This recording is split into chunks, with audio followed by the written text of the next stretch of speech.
来继续来看台北地检署侦办着泰资集团跨国的洗钱案，查扣着不动产、甲精品、甲超级跑车，早起法院来进行着拍卖，共有33台顶级的超级跑车，其中有袂少台红讲是4大新秀的稀罕的车种，是比车顶搁较豪华。 红色法拉利外观气派，车门挺开，相当注目。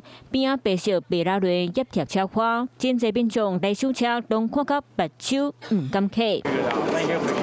规个广场民车停满满，互人看到目睭起花。这全部拢是北检侦办泰资集团跨国洗钱案查扣的资产，今仔日举办拍卖会。 泰资集团遭查扣的33辆豪车在锦庄广场上展示，堪称比车展还豪华，吸引许多买家竞标。这名车价值估计几50亿，其中真侪是罕你看，海内外真侪收藏家要以关注的。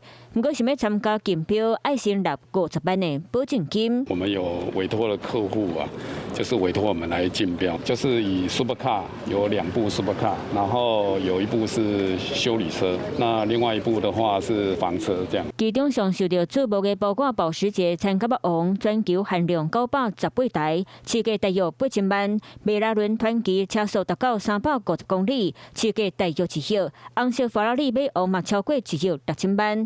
若上尾这一台山地王车速会当超过400公里，更加伫咧台湾无法度挂牌驶上路，市价坐买2亿。 全球顶级收藏家的专属收藏品。